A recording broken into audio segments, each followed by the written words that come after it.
di saat kami merayakan Natal kali ini. Tolong kami supaya kami dijauhkan dari semua penggoda pencobaan, baik di dalam kami maupun di sekitar kami.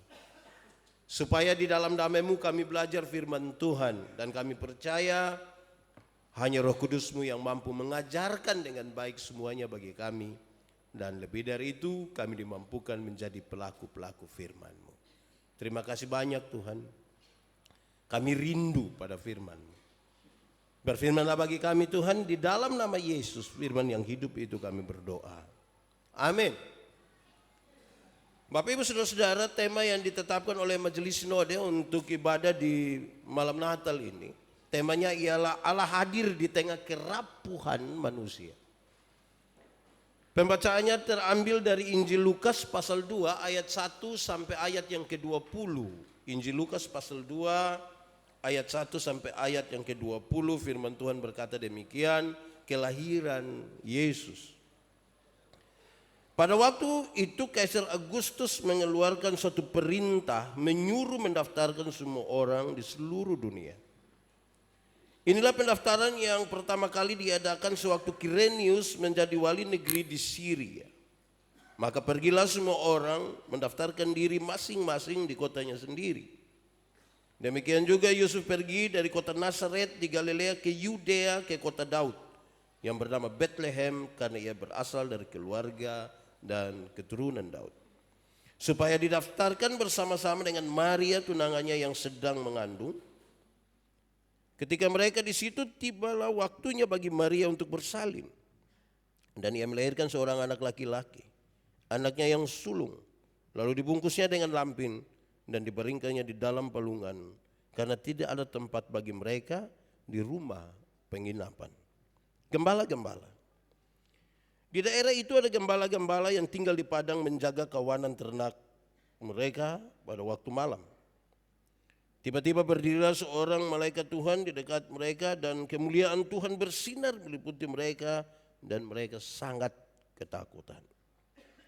Lalu kata malaikat itu kepada mereka, jangan takut, sebab sesungguhnya aku memberitakan kepadamu kesukaan besar untuk seluruh bangsa. Hari ini telah lahir bagimu juru selamat, yaitu Kristus Tuhan di kota Daud. Dan inilah tandanya bagimu, kamu akan menjumpai seorang bayi dibungkus dengan lampin dan terbaring di dalam palungan. Dan tiba-tiba tampaklah bersama-sama dengan malaikat itu sejumlah besar bala tentara sorga yang memuji Allah, katanya, kemuliaan bagi Allah di tempat yang maha tinggi, dan damai sejahtera di bumi di antara manusia yang berkenan kepadanya. Setelah malaikat-malaikat itu meninggalkan mereka dan kembali ke sorga, gembala-gembala itu berkata seorang kepada yang lain, marilah kita pergi ke Bethlehem untuk melihat apa yang terjadi di sana, seperti yang diberitahukan Tuhan kepada kita. Lalu mereka cepat-cepat berangkat dan menjumpai Maria dan Yusuf dan bayi itu yang sedang berbaring di dalam palungan. Dan ketika mereka melihatnya, mereka memberitahukan apa yang telah dikatakan kepada mereka tentang anak itu. Dan semua orang yang mendengarkan heran, semua orang yang mendengarnya heran tentang apa yang dikatakan gembala-gembala itu kepada mereka. Tetapi Maria menyimpan segala perkara di dalam hatinya dan merenungkannya. Maka kembalilah gembala-gembala itu sambil memuji dan memuliakan Allah, karena segala sesuatu yang mereka dengar dan mereka lihat, semuanya sesuai dengan apa yang telah dikatakan kepada mereka. Demikian firman Tuhan.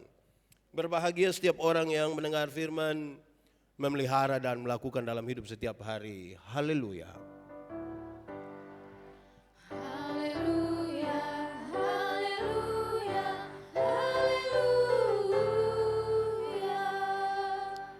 Bapak Ibu Saudara-saudara, shalom. Yang di luar, shalom. Aku kurang kuat itu. Yang di luar, shalom. Semuanya shalom. Selamat Natal. Tolong lihat saudara di samping kiri kanan, senyum sedikit dan bilang selamat Natal. Ya, itu tanda kita bersatu di dalam Tuhan. Oke. Puji nama Tuhan. Baik saudara-saudara, Tema kita hari ini adalah Allah hadir di tengah kerapuhan manusia. Satu kata kunci kita adalah kerapuhan. Dan saudara-saudara, saya coba periksa kamus, apa itu kerapuhan, dan dia memberi arti yang menarik. Kerapuhan berarti rapuh atau kelemahan. Saya membayangkan betul saudara-saudara, karena memang manusia mau seperti apapun sebenarnya kita ini menuju kerapuhan. Atau mungkin kita sementara rapuh, kita sementara dalam kelemahan. Pasti tujuan utama dari khotbah ini adalah, dari pemberitaan ini adalah supaya mereka yang rapuh oleh karena berbagai alasan, setelah dengar pemberitaan ini, apalagi di malam sukacita Natal ini, mereka menjadi kuat kembali. Saudara-saudara, kerapuhan itu bisa saja kerapuhan fisik dan juga kerapuhan psikis. Pak Pendeta, apa yang membuat kita rapuh? Lebih diarahkan pada dua hal. Yang buat kita rapuh itu seringkali karena sakit. Sakit itu bikin kita rapuh. Beberapa orang kalau sudah terlalu sakit dan sudah terlalu menderita, dorang bilang, Tuhan, kenapa tidak ambil saya sudah? Ya ambil, makasihanin anak dong. Tunggu. Juga oleh karena yang kedua, oleh karena masalah.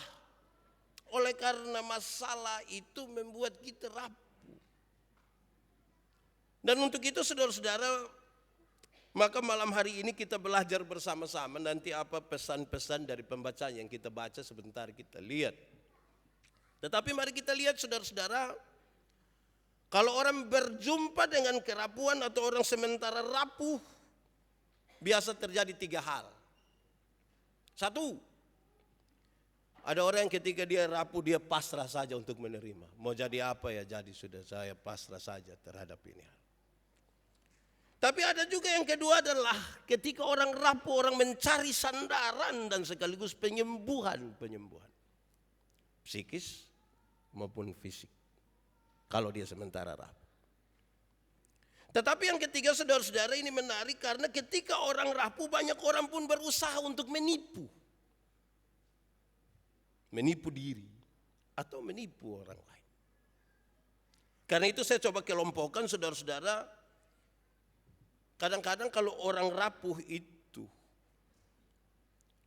bisa terbagi begini. Ada orang yang kalau dia rapuh secara fisik kelihatan. Secara fisik kelihatan dia hanya begini. Ada masalah. Lapar. Dia agak goyang baru bilang. Secara fisik kelihatan. Tetapi yang kedua, ada orang yang ketika dia rapuh secara fisik tidak kelihatan. Dia tidak kelihatan.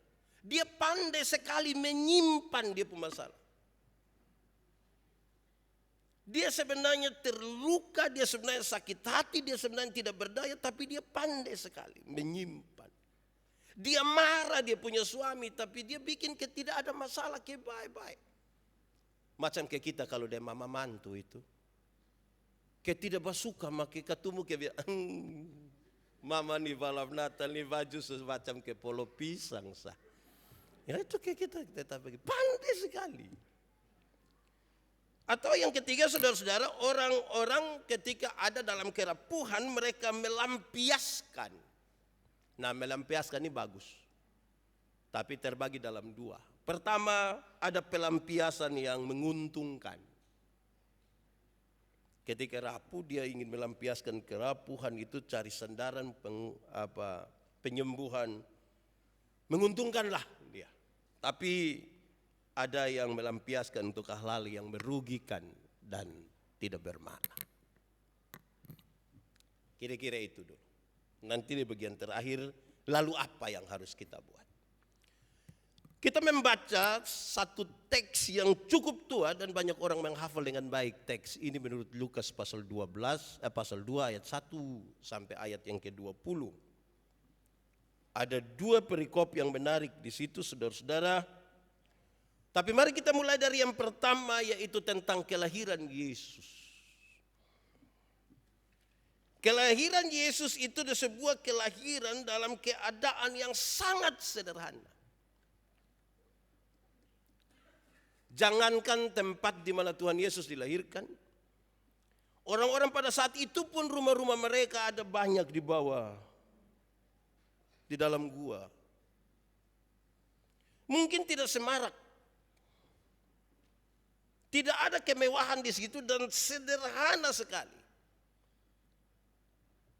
Saya ingin menyampaikan bagian paling pertama buat kita saudara-saudara. Kalau begitu, jangan takut dengan kesederhanaan. Jangan takut dengan sederhana. Sederhana itu bukan aib. Tidak berdosa kalau saya dan saudara hidup secara sederhana. Hidup sederhana tidak apa-apa. Baik juga. Karena ada banyak orang yang berusaha untuk kelihatan sangat luar biasa, glamor, padahal dia sebenarnya di batin ini hancur. Tampilan luar ini mengerikan, di dalam dia parah. Dan kalau saudara sederhana saja tidak apa-apa. Karena kesederhanaan itu baik. Sederhana dalam penampilan, sederhana dalam kata-kata, sederhana dalam hidup. Tapi saya tidak menyarankan kepada saudara untuk sekikir. Sekikir dengan diri, sekikir dengan keluarga, sekikir dengan orang. Jangan begitu. Sederhana itu bukan aib. Tidak apa-apa. Supaya kita menemukan sebuah makna nilai dari kelahiran Yesus yang sederhana itu. Dalam kesederhanaan itu orang mencari Tuhan. Saya baca status 1-2 hari yang saya kira menarik. Di media sosial dan tulis begini. Ini orang dong pemalas gereja tapi dong pun batas sibuk cari pakaian Natal. Ini lebih sibuk dari Tuhan Yesus cari domba yang hilang. Woi, saya rasa juga masuk akal. Pemalas gereja membatas sibuk cari ini baju Natal ini lebih dari Tuhan Yesus cari domba sesat. Karena acara Natal ini kan banyak. Natal keluarga, Natal rayon, Natal gereja, Natal paduan suara, Natal kantor. Wih, itu kalau kita pakai baju satu, sabar warna sama ini, wih, pasti separuh sengaja bikin status. Wih, mungkin dia beli satu lusin. Ya kira-kira begitu. Tapi jangan itu lantas membuat kita berusaha begitu rupa sampai tidak sederhana. Janganlah. Sederhana saja, tidak apa-apa. Bagian pertama. Saudara-saudara, saya ingin membawa kita untuk merenungkan. Kita semua merayakan Natal, banyak orang merayakan Natal. Lalu pertanyaannya, bagaimana Maria merayakan Natal? Karena Maria saya ingin masukkan dia sebagai seorang tokoh yang dalam tanda petik itu rapuh. Bagaimana Maria merayakan Natal, saudara? Ayat ke-19 mengatakan sesuatu yang sederhana sekali, tapi saya kira ini baik bagi kita. Ayat ke-19 yang begini, tetapi Maria menyimpan semua perkara itu di dalam hati dan merenungkan. Itu cara Maria merayakan Natal waktu itu dalam tanda petik kerapuhan. Pak Pendeta, segala perkara seperti apa yang Maria simpan? Satu, Maria ingat ketika dia baru pertama kali mendengar kabar dari malaikat itu. Maria, kamu akan mengandung dan melahirkan seorang anak laki-laki. Dia simpan itu. Maria ingat bagaimana ketika dia berjumpa dengan Elizabeth dan Elizabeth mengucapkan kata-kata berkat untuk anak yang dikandung oleh Maria. Dia simpan itu. Maria ingat ketika terjadi dinamika kecil, ini Yusuf belum tahu dan bagaimana sekarang saya akan menyampaikan kepada Yusuf bahwa di masa pertunangan di mana saya harus menanti dengan tidak boleh melakukan sedikit pun kesalahan, pada waktu itulah saya hamil. Harus kasih tahu Yusuf, itu bukan perkara gampang. Pasti ada dinamika yang serius di situ. Apalagi dengan resiko yang besar. Kalau Yusuf tidak terima, maka Maria dianggap berzina. Dan kalau dia berzina, dia harus dilempar dengan batu sampai mati. Dia menyimpan itu. Maria ingat dan merenungkan sebuah perjalanan dari Nazaret ke Bethlehem. Bagi seorang perempuan hamil besar yang berjalan kira-kira 100 km itu perjalanan yang menyakitkan. Dia simpan di sini. Maria menyimpan perkara di dalam hatinya berkaitan dengan gembala-gembala yang datang dan menyampaikan. Ada malaikat menyanyi di padang belantara. Lantas kepada kami disampaikan bahwa seorang anak dilahirkan dibungkus dengan lampin, terbaring di dalam palungan. Semuanya itu dia simpan. Coba saudara-saudara ingat-ingat kembali hal-hal yang begitu membekas dalam pikiran saudara, yang membuat saudara tidak bisa untuk melupakannya. Coba ingat-ingat, sakitkah atau perjumpaan dengan seseorang kah, terlukakah atau apa. Coba ingat-ingat dulu itu, simpan dia baik-baik dan renungkan dulu, mungkin ada makna nanti. Kisah yang kedua saudara, kisah tentang gembala-gembala. Kalau kita mau tambahkan di pertama, Maria ingat baik-baik ketika dia punya suami Yusuf mengetuk pintu-pintu dan ternyata penginapan itu kosong. Penginapan tidak ada untuk mereka, harus nginap di situ. Kisah yang kedua tentang gembala-gembala saudara. Pesan paling pertama saya ingin sampaikan kepada kita bahwa kisah tentang gembala-gembala di Efrata tidak bisa dilepaskan dari kisah tentang Kain dan Habel menurut Kejadian pasal 4. Di padang itu di mana kakak adik mesti bersayang. Padang itu di mana mereka harus berbagi dan bertamasa bersama-sama. Menikmati keindahan alam yang baik.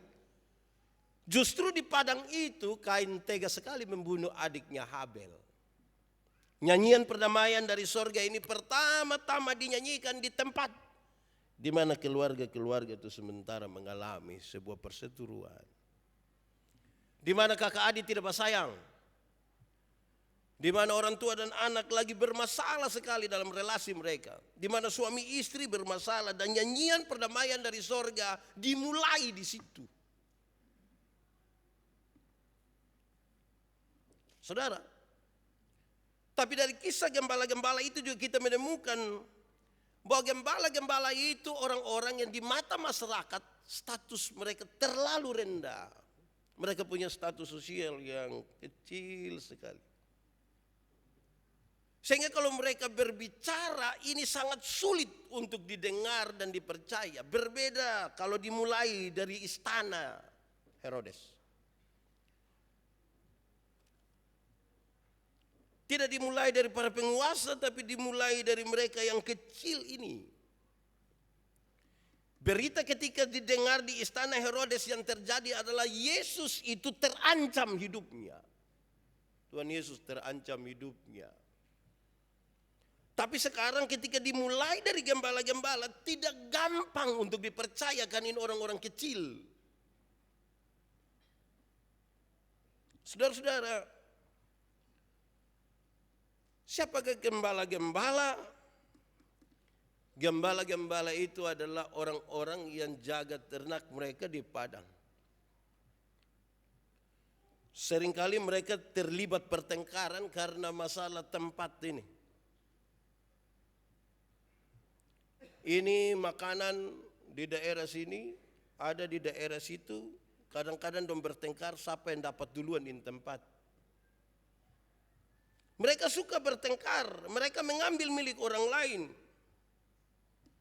Mereka punya masa lalu yang mungkin buruk sekali dan sekarang berita itu disampaikan melalui mereka. Kira-kira begitulah. Dua perikop yang kita baca di dalam pembacaan tadi Lukas pasal 2 ayat 1 sampai 20 memberi kisah kepada kita kira-kira begitu. Pasti kita ingat. Lalu saudara-saudara, mari kita mengerucut kepada memberi jawab terhadap tema kita tentang Allah hadir di tengah kerapuhan manusia. Kalau saya rapuh Pak Pendeta, saya malam hari ini harus pulang bawa apa supaya saya menjadi kuat kembali? Kira-kira pertanyaannya begitu. Kita mulai merenungkannya. Satu, Kita berefleksi dari dua teks tadi, dan yang paling pertama saya ingin sampaikan kepada saudara, supaya saudara yang lemah, yang rapuh ini menjadi kuat. Satu, saudara harus menerima kebenaran, dan itu masuk dalam kategori paling wajib, menerima kebenaran. Tidak boleh ada upaya membenarkan diri,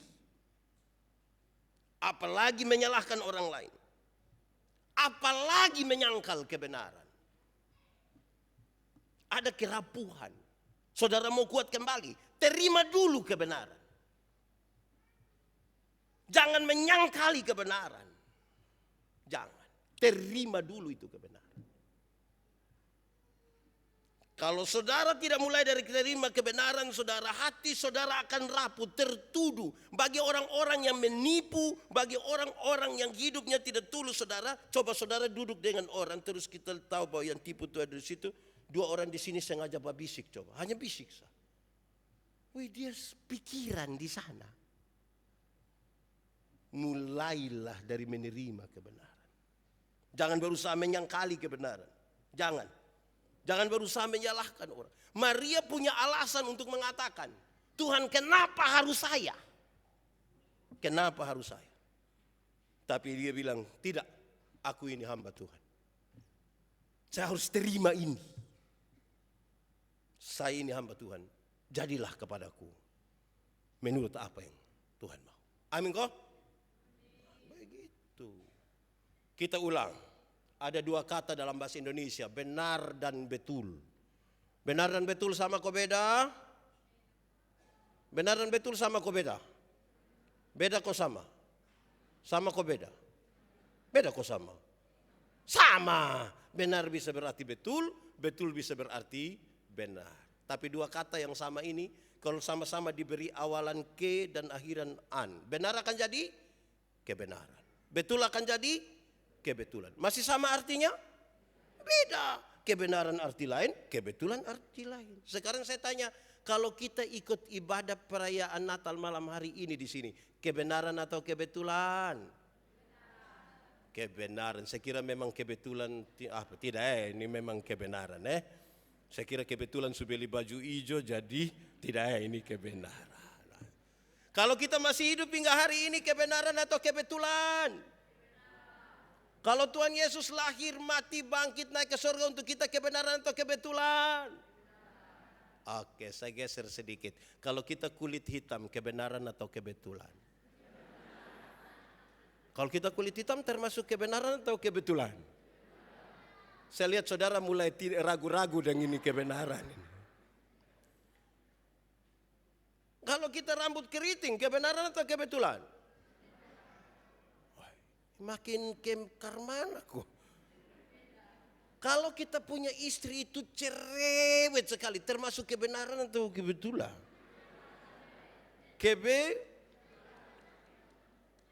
Ya saudara pikir-pikir sudah di situ. Tapi saudara, ini serius. Berkali-kali saya bilang kepada saudara tentang kebenaran.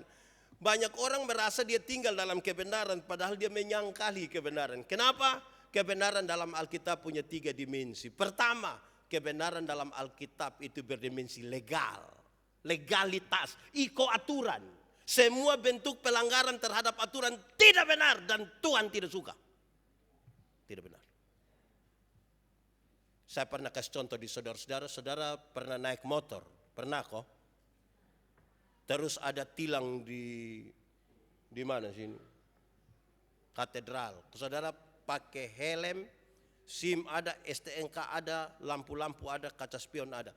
Don tilang di katedral situ, berani pi? Berani. Tapi coba helm tidak ada, SIM tidak ada, STNK tidak ada, lampu-lampu tidak ada, semua tidak ada. Terus ada tilang di situ, saudara berani pi? Kenapa tidak berani? Kan saudara pohon polisi. Tapi kalau ada pakai helm, surat-surat ada, lampu-lampu semua ada, pi. Sampai situ polisi tidak tahan, putar kembali. Don tanya, kenapa putar kembali? Pak, tolong tilang saya. Saya ikut aturan. Biasa itu yang rapuh itu, kalau tidak ikut aturan dan rapuh.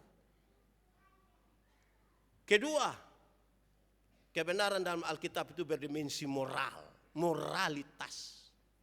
Moralitas itu kesatuan pikiran, perkataan, perbuatan. Kadang-kadang orang bisa pikir lain, omong lain. Kadang-kadang pikir lain, omong lain, bikin lain. Hasilnya kelainan.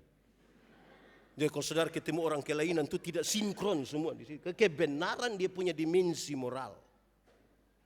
Dan yang ketiga, kebenaran dalam Alkitab itu berdimensi sosial, sosialitas, kepekaan untuk turut mengambil bagian dalam penderitaan orang lain. Solidaritas. Kenapa saya harus solidar dengan seseorang? Karena Tuhan itu solidar dengan saya. Peristiwa Natal adalah sebuah peristiwa solidaritas. Allah yang mau menjadi manusia untuk mengambil alih kita punya hukuman atas dosa. Itu baru kita terima dulu itu. Saudara pasti pulih.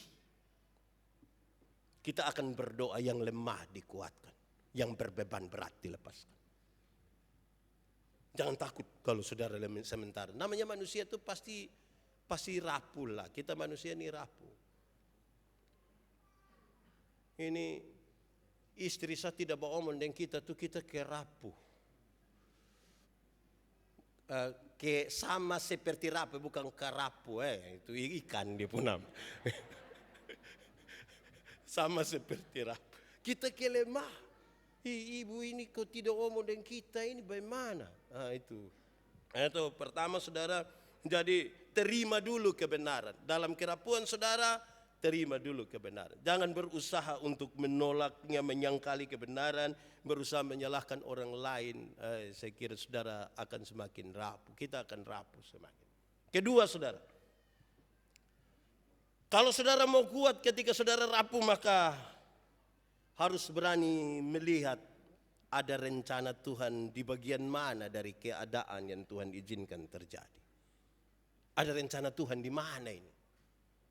Kenapa sampai begini, kenapa begini, Tuhan pun mau apa? Tuhan tolong tunjukkan kasih kita jalan dulu. Kami juga rindu tahu apa maksud Tuhan di sini. Mencari jawaban atas rencana-rencana Tuhan dalam hidup kita, menolong kita saudara untuk menjadi kuat bagi yang lemah itu akan dikuatkan. Beberapa orang tanya saya punya istri, ibu, bisa ibu bertahan tinggal dengan Pak Pendeta yang dia pendiam begitu itu? Tidak, pasti Tuhan ada rencana toh. Jadi Tuhan kasih kita dengan suami, istri, kadang-kadang kita tidak baku cocok dengan Anda begitu. Cek Tuhan ada rencana apakah saya? Tuhan kenapa kok saya punya suami ini tidak sama ke orang lain punya? Jangan begitu. Pada saat kita banding begitu, kita akan mencari kelemahan-kelemahan dari pasangan. Jangan bilang, kenapa kok beta pu istri itu tidak sama ke, berat. Tidak boleh. Nanti kita rapuh terus. Mesti kuat. Saya tadi masih nonton Indosiar. Kisah tentang apalagi istri apalagi. Saya membayangkan saudara. Memang kita butuh untuk cari duluan apa rencana Tuhan. Saya bilang di mana-mana saudara, waktu kita menikah dengan seseorang misalnya, itu dari sebuah keputusan. Tidak terjadi serta-merta saudara. Tidak mungkin ada yang bilang saya, Pak Pendeta, saya benar-benar tidak tahu. Saya tidak begini, buka mata memtua di sebelah. Tidak bisa begitu. Ada sebuah pergumulan yang membuat kita mengambil keputusan. Jadi kalau ada apa-apa kita tanya, Tuhan, ini dia punya maksud apa? Mencari apa maksud Tuhan. Nanti waktu saudara sudah cari maksud Tuhan, baru saudara temukan, betul memang saya punya istri harus yang ini.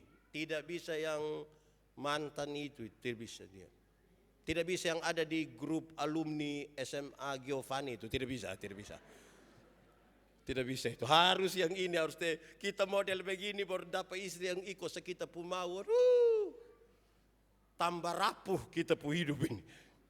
Ketiga saudara. Supaya saudara dikuatkan. Kalau saudara sementara dalam kelemahan, maka bagian yang ketiga saudara mesti jujur terhadap kelemahan. Jujur terhadap kelemahan. Tadi terima kebenaran, tapi yang kedua jujur kita lemah. Kadang-kadang kita kira kita kuat, padahal sebenarnya kita lemah. Kadang-kadang kepada orang lain kita berani mengatakan, tenang, aman. Tapi kita harus jujur bahwa kita lemah. Sebab kenapa jujur terhadap kelemahan itu penting? Pertama karena manusia itu lemah, manusia menuju kerapuan. Tapi yang kedua saudara, orang lemah itu dia butuh kekuatan. Biasa yang orang kuat dia tidak butuh lain, tapi orang lemah dia butuh kekuatan. Dan kekuatan terutama ada pada Tuhan. Saya saudara-saudara dulu itu kuat lari. 10 kilometer itu kira-kira 36 menit. Mantap toh? Itu saya masih biasa-biasa, masih pakai muka yang menyamar dulu itu. Setelah jadi pendeta ada lomba lari di Sabu 10 kilometer. Saya kira saya masih kuat. Saya ikut lomba lari. Ibu pendeta ikut di motor. Waktu di kilometer keempat, ibu pendeta bilang, lebih naik motor, lebih nah. Baru saya sadar bahwa ternyata saya ini sudah tua, tidak bisa. Padahal dulu dibanding saya pun penampilan dulu dan sekarang beda nah. Yang sekarang itu suka lebih, wah ini orang pasti, justru saya lari tidak kuat. Dulu yang masih pakai celana yang apa itu. Itu kan di waktu menyamar saya saudara sebenarnya. Itu kuat. Sekarang ibu naik motor sebelum papa mati. Naik. Nah, saya mulai tahu. Kita mesti jujur. Kita ini sudah lemah. Kita sudah lemah. Kita jujur dulu bahwa kita lemah. Keempat.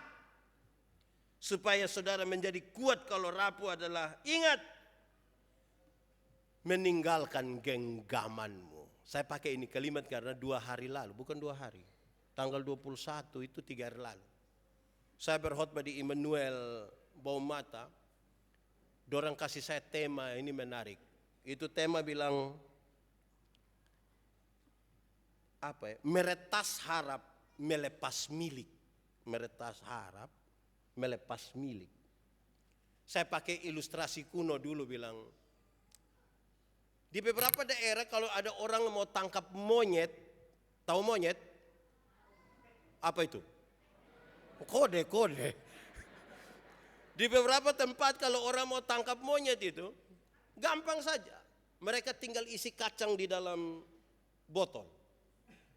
Nanti ini monyet datang kasih masuk tangan di dalam botol. Tinggal orang datang tangkap, hidup-hidup. Ini monyet mau lari ke mana? Kok botol ada di tangan satu? Dia tidak bisa. Satu-satunya cara supaya ini monyet bisa terlepas dan dapat melompat dari satu pohon ke pohon lain adalah dia harus lepas itu kacang. Supaya dia pun tangan bisa keluar kembali. Kalau dia masih pegang itu kacang bisa keluar dari mulut botol? Tidak. Woi, ibu lenggu mantap. Kalau dia masih pegang dia tidak bisa kasih keluar. Dia mesti melepaskan apa yang dia genggam. Amin kok. Kalau saudara mau kuat, lepaskan dulu genggamanmu. Jangan-jangan yang kita genggam itu bukan yang dari Tuhan. Jangan sampai yang kita genggam itu kita genggam tak salah. Jangan sampai kita lagi genggam sesuatu yang justru bertolak belakang dengan apa yang Tuhan mau. Lepaskan dulu itu. Kalau mau meraih masa depan. Melepas. Tapi saudara tahu bahwa sesuatu yang menyatu dengan kita itu sangat sulit. Kadang-kadang Tuhan harus minta sesuatu yang paling berharga dalam hidup kita. Barang siapa mengikut aku harus menyangkal dirinya, memikul salibnya dan mengikut aku. Itu berat saudara. Dia bilang pikir-pikirlah dahulu untuk ambil keputusan bahwa keputusan untuk ikut Tuhan ini keputusan tertinggi. Tidak ada yang bisa saya genggam lagi selain Tuhan. Maka engkau pasti akan beroleh kuat. Pasti. Saudara, kita bicara dalam nama Tuhan Yesus ini harus bicara yang betul-betul pasti. Dan saudara yang lemah dikuatkan. Yang berbeban berat diberikan kelegaan. Seberapa? 4. Mas berapa banyak kok. Saudara ikut saya. Kelima. Kalau saudara mau kuat, kalau lemah. Kalau saudara sementara rapuh, mau kuat 1, 2, 3, 4. Tapi yang kelima, harus pastikan bahwa kasih itu masih ada. Kasih itu masih ada. Kadang-kadang sesuatu yang membuat kita sakit hati, membuat kita kehilangan kasih. Kadang-kadang sesuatu yang membuat kita terluka, membuat kita kehilangan kasih. Kadang-kadang sesuatu yang membuat kita lemah, membuat kita kehilangan kasih. Dan demi nama Tuhan di malam Natal yang kudus ini saya sampaikan saudara. Supaya saudara dan saya kuat, periksa dulu kasih itu masih ada pada kita atau tidak. Kasih itu masih ada. Kita seringkali diperhadapkan pada kondisi-kondisi di mana sepertinya kasih itu ingin kita lepaskan. Tapi sebagai orang percaya pada Tuhan hari ini saya sampaikan saudara, kasih harus tetap ada. Kasih ialah kebaikan yang tidak terpatahkan oleh apapun dan tidak boleh pernah berubah menjadi kebencian. Kalau saudara benci seseorang, kasih su hilang. Kalau saudara kebaikan tidak pernah berubah menjadi kebaikan dan kita rubah dia menjadi kebencian atas nama apapun, kasih telah hilang. Kasih itu tidak ada. Nah, kalau kasih itu tidak ada, saudara, apa yang ada? Kerusakan. Kerusakan. Saya kan tanya banyak ibu-ibu, bapak-bapak dong. Anak-anak dong, ini kan kita kasih besar dong setengah mati. Beli kasih dong HP, kita telepon dong tidak angkat. Hei, marah kok tidak? Marah. Tapi siapa suruh kasih makan dong? Jawabannya satu, kasih. Makanya orang tua akan selalu bilang begini, busuk-busuk juga ini kita punya anak. Busuk-busuk kita punya, walaupun sedikit anak yang bilang busuk-busuk juga kita punya mama. Tapi orang tua selalu bilang busuk-busuk juga kita punya. Tapi jarang anak-anak bilang busuk-busuk juga kita punya mama. Nah, lihat kok sebentar keluar telepon ame mama dong dulu telepon mama dong kok, jangan kok Natal juga tidak telepon mama. Kasihan mama bapak dong itu. Telepon dong juga rindu. Telepon ame dong kok senang, nanti dong sakit baru kita piko minta dong pun ini ATM lah. Rubah dong pun pin lah baru kasih bapak deh mama lupa pin biar beta rubah Jam begitulah. Natal ini. Keenam. Supaya saudara mau kuat, kalau rapuh, kalau kasih sudah ada, kasih menolong kita untuk tetap menjaga penghormatan. Penghormatan. Penghormatan itu kita masih bicara soal tua, muda, kecil, besar. Kita lupa bicara penghormatan terhadap kemanusiaan. Kenapa saya harus mengasihi Kak Edwin? Karena pada dirinya ada gambar dan rupa Allah. Saya menghormati dia karena ada gambar dan rupa. Kasih menolong kita untuk menemukan penghormatan itu dalam kemanusiaan. Tidak boleh menghancurkan kemanusiaan. Dalam kerapuhan kita sekalipun. Saudara bayangkan ketika Herodes mendengar berita bahwa seorang raja baru lahir. Apa yang Herodes pikirkan? Penghancuran kemanusiaan.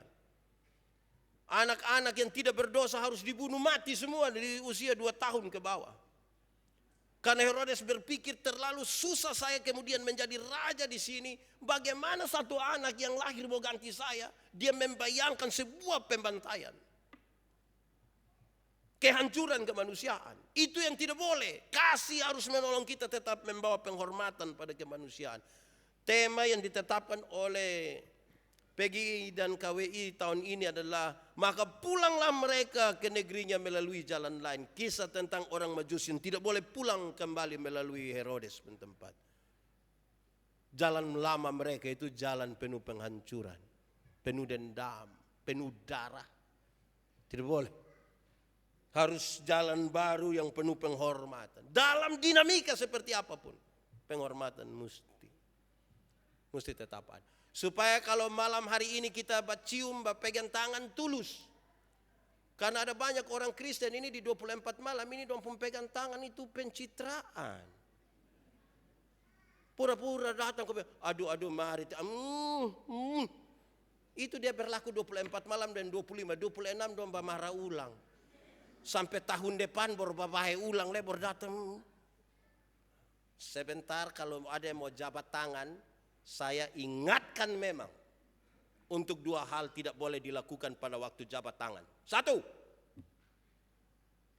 jangan jabat tangan di saya tapi mata di orang lain. Tidak boleh. Kalau dengan saya itu koton 2 lihat baru iya. Ini ada saya. Iya nanti baru saya. Hanya saya. Pegang tangan di saya, muka harus ke saya. Amin kok? Boleh saya suruh saudara dong coba? Jangan. Itu pertama. Kedua, waktu sorong tangan itu tulus. Itu tangan mesti begini, agak sedikit menggenggam, tidak apa-apa. Ini kadang dong sorong sepotong ini Kayak begini. Hai, najis kah? Begini. Pegang tangan itu tulus. Ya. Kenapa saudara? Itu bagian dari penghormatan yang kita laksanakan. Begitu. Itu penting itu. Saudara-saudara, saya ada di mana kok?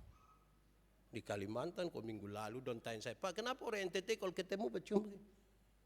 Saya kasih tahu orang, kalau sampai ini diberikan, itu sudah dari dia hati. Kalau hati belum ini, jangan kasih. Itu kan hati sudah. Begitu toh. Jadi mantap. Bagi yang ikut ini dari luar dan tidak mengerti itu jangan bertanya lagi. Karena kami pun budaya di sini begitu. Hati yang sudah aman membuat kita bisa salam dan baik, hormat. Natal itu perdamaian. Tuhan datang bagi kita. Dia rindu supaya pemulihan relasi dengan Tuhan. Orang yang relasi dengan Tuhan baik itu dia membangun relasi yang luar biasa dengan orang-orang yang ada di sekitarnya. Berikut saudara-saudara, supaya saudara kuat maka saudara harus membangun sebuah penerimaan terhadap keadaan. Penerimaan terhadap keadaan. Saudara harus kasih tahu bahwa ya saya terima ini keadaan. Saya bilang berulang-ulang kali ke saudara, tidak baik kalau saudara tinggal di sini hanya badan tapi pikiran dan perasaanmu ada di tempat lain. Itu hari kami Natal di pedalaman timur. Kami makan kue seragam, kue Solo, besar ke piring. Saya tidak tahu dong pakai tepung apa, tapi yang pasti kami kunyah tuh kayak kunyah karet. Tidak habis-habis itu. Kami Natal yang 2 TKW. Saya pusing kunyah ini kue, ini baru 1 TKW bilang begini, Bapak, kalau kita Natal di Hong Kong, itu saya lihat dia, ini. Yang satu bilang, Bapak kalau kita Natal di Macau, saya bilang, ini kita di Timor. Yang engkau harus lakukan itu adalah bawa itu Hong Kong datang, kalau tidak kamu 2 berangkat ke Hong Kong. Masa tinggal di sini tapi tidak mampu terima ini keadaan yang begini? Bukankah saudara nanti bangun hanya itu kita di itu? Terima dulu itu keadaan. Membuat kita menjadi kuat. Misalnya kalau saudara punya masalah. Saudara ada masalah kok? Tidak usah omong. Kan saya lihat saudara muka-muka masalah semua. Masalah ialah kesenjangan antara harapan dan kenyataan. Terima dulu. Kalau saudara terluka karena seseorang, terima dulu bahwa kita terluka karena dia. Terima dulu itu kenyataan.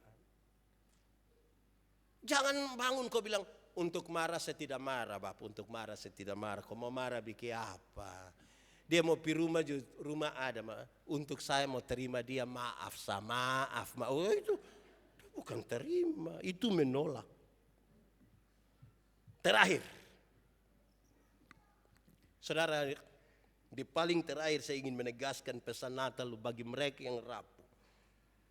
Supaya mengandalkan kuasa dan pengendalian dari Tuhan Allah. Kuasa dan pengendalian dari Tuhan Allah. Dia yang akan merubah kita yang rapuh menjadi kuat. Kuasa Tuhan yang menguatkan kita. Tangan Tuhan yang tidak melepaskan kita itu yang membuat kita yang rapuh dan seolah-olah mau terlepas menjadi kuat karena dia tidak akan melepaskan kita. Tidak akan ada seorang pun merebut kita dari tangan. Karena itu saudara-saudara, untuk itulah Tuhan hadir. Manusia rapuh. Manusia tidak mungkin akan menyelamatkan dirinya sendiri. Manusia tidak mungkin akan bisa untuk berjuang seorang diri berdarah-darah. Untuk berjalan semasa hidupnya dalam keadaan yang aman tanpa masalah sama sekali tidak mungkin. Ada Tuhan yang penuh kuasa, yang sanggup mengendalikan kita punya hidup yang penuh kelemahan dan kerapuhan menjadi kehidupan yang penuh kekuatan dan kesaksian. Selamat Natal buat kita semua.